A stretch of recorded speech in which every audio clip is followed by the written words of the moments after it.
All right, boys and girls, we left off on Sunday with Gloria Dump and Opal talking about not judging people, but by judge them on what they're doing now, not what they've done in the past.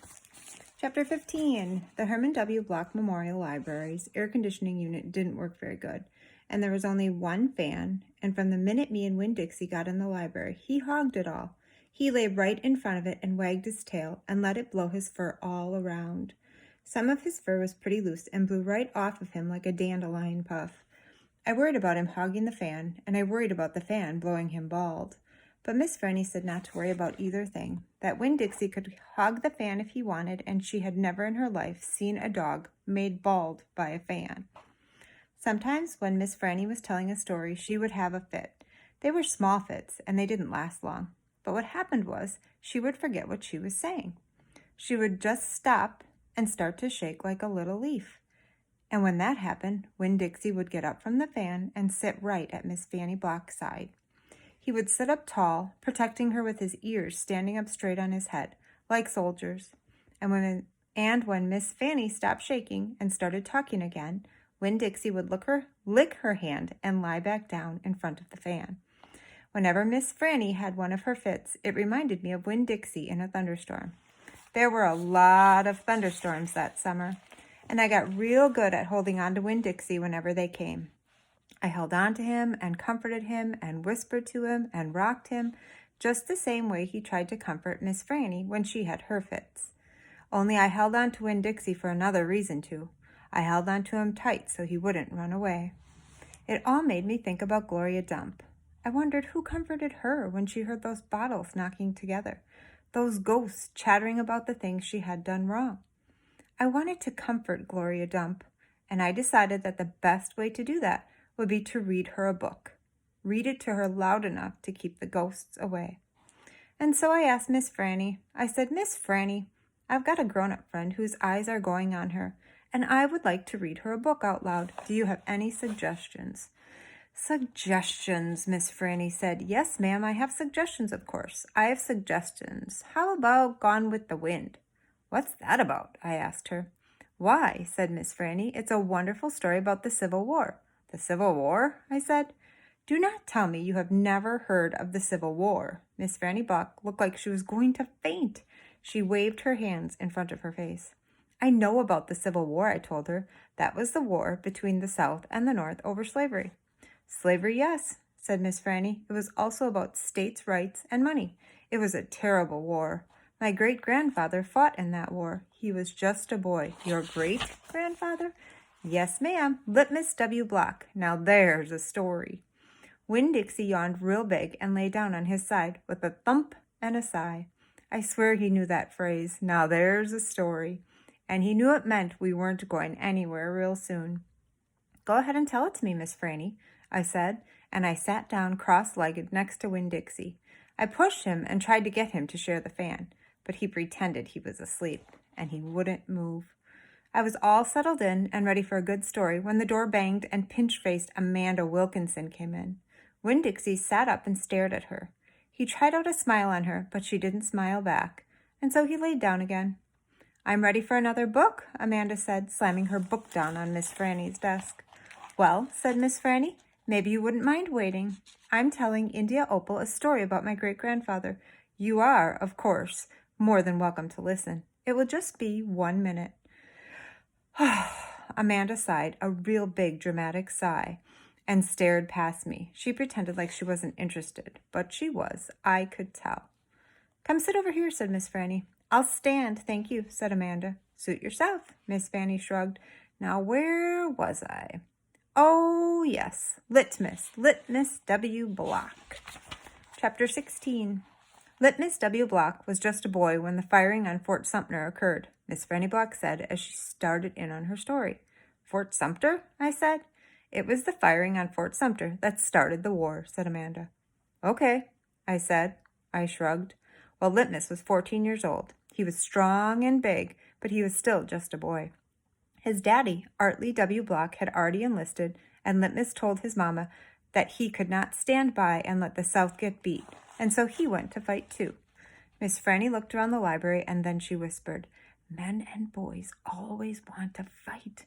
They are always looking for a reason to go to war. It is the saddest thing. They have this abiding notion that war is fun, and no history lesson will convince them differently. Anyway, Litmus went and enlisted. He lied about his age. Yes, ma'am. Like I said, he was a big boy. And the army took him, and Litmus went off to war just like that. Left behind his mother and 3 sisters. He went off to be a hero, but he soon found out the truth. Miss Franny closed her eyes and shook her head. What truth? I asked her. Why, that war is hell, Miss Franny said with her eyes still closed. Pure hell. Hell is a cuss word, said Amanda. I stole a look at her. Her face was pinched up even more than usual.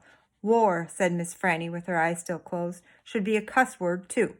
She shook her head and opened her eyes. She pointed at me, and then she pointed at Amanda. You, neither of you can imagine. No, ma'am, Amanda and me said at exactly the same time. We looked real quick at each other and then back at Miss Franny.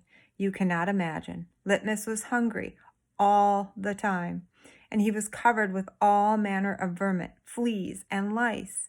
And in the winter he was so cold, he thought for sure he would freeze to death. And in the summer, why, there's nothing worse than war in the summertime. It stinks so.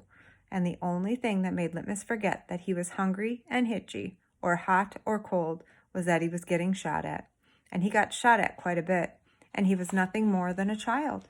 Did he get killed? I asked Miss Franny. Good grief, said Amanda. She rolled her eyes. Now, Opal, Miss Franny said, I wouldn't be standing in this room telling this story if he was killed. I wouldn't exist. No, ma'am. He had to live. But he was a changed man. Yes, ma'am. He walked back home when the war was over. He walked from Virginia all the way back to Georgia. He didn't have a horse. Nobody had a horse except for the Yankees. He walked, and when he got home, there was no home there. Where was it? I asked her. I didn't care if Amanda thought I was stupid. I wanted to know. Why, Miss Franny shouted so loud that Winn-Dixie and Amanda Wilkinson and me all jumped. The Yankees burned it. Yes, ma'am, burned it to the ground. What about his sisters? Amanda asked. She moved around the desk and came and sat on the floor. She looked up at Miss Franny. What happened to them? Dead. Dead of typhoid fever. Oh, no, Amanda said in a real soft voice. And his mama? I whispered. Dead, too. And his father? Amanda asked. What happened to him? He died on the battlefield. Litmus was an orphan. Yes, ma'am, said Miss Franny Block. Litmus was an orphan. This is a sad story, I told Miss Franny. It sure is, said Amanda. I was amazed that she was agreeing with me about something. I am not done yet, Miss Franny said. Winn-Dixie started to snore, and I nudged him with my foot to try to make him quit. I wanted to hear the rest of the story. It was important to me to hear how Litmus survived after losing everything he loved. Alrighty, I guess we'll have to keep going. Chapter 17. Well, Litmus came home from the war, said Miss Franny as she went on with her story, and found himself alone. And he sat down on what used to be the front steps of his house, and he cried and cried. He cried just like a baby. He missed his mama, and he missed his daddy, and he missed his sisters, and he missed the boy he used to be. When he finally finished crying, he had the strangest sensation. He felt like he wanted something sweet. He wanted a piece of candy. He hadn't had a piece of candy in years. And it was right then that he made a decision. Yes, ma'am, Litmus W. Block figured the world was a sorry affair and that it had enough ugly things in it. And what he was going to do was concentrate on putting something sweet in it.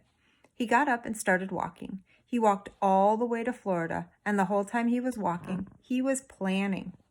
Planning what? I asked. Why, planning the candy factory. Sorry, losing my grip on my phone.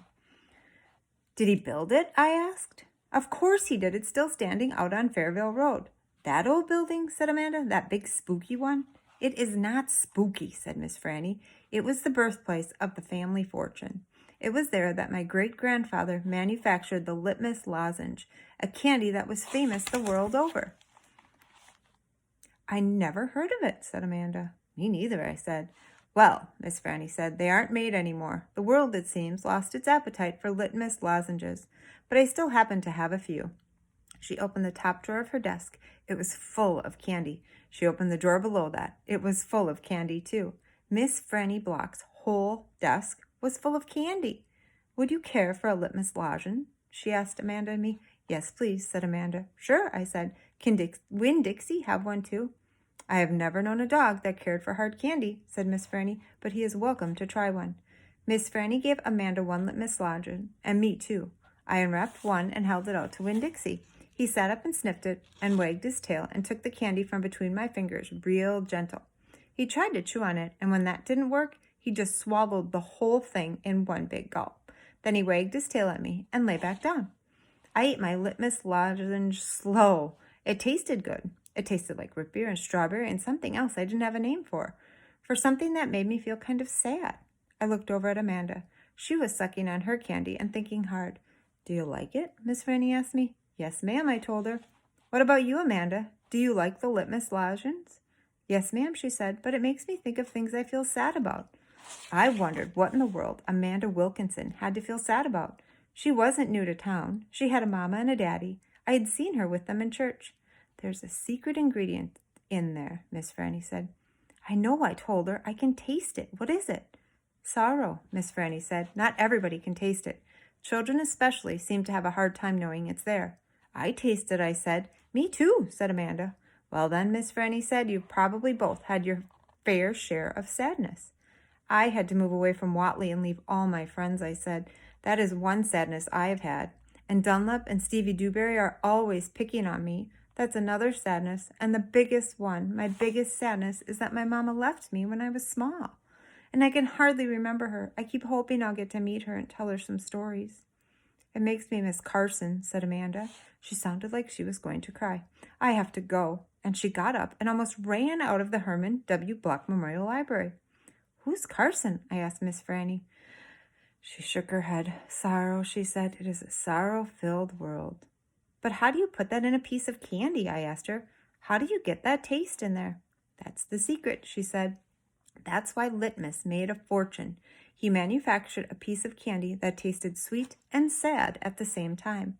Can I have a piece to take to my friend Gloria Dump, and another one to take to Otis down at Gertrude's Pets, and one for the preacher, and one for Sweetie Pie too? You may have as many as you want, said Miss Franny. So I stuffed my pockets full of litmus lozenges, and I thanked Miss Franny for her story, and I checked out Gone with the Wind, which was a very big book. And I told Winn-Dixie to get up, and the two of us left and went over to Gloria Dump's. I rode right past the Dewberry's house. Dunlap and Stevie were playing football in the front yard, and I was just getting ready to stick my tongue out at them. But I thought about what Miss Franny said about war being awful, and I thought about what Gloria Dump said, too, about not judging them too hard. And so I just waved instead. They stood and stared at me. But when I was almost all the way past, I saw Dunlap put his hand up in the air and wave back. Hey, he hollered. Hey, Opal. I waved harder, and I thought about Amanda Wilkinson and how it was neat that she liked a good story the same as I did. And I wondered again, who was Carson? All right, so boys and girls, it's your time to think. Who do you think Carson is? And do you think you'd like that candy? All right, have a good day.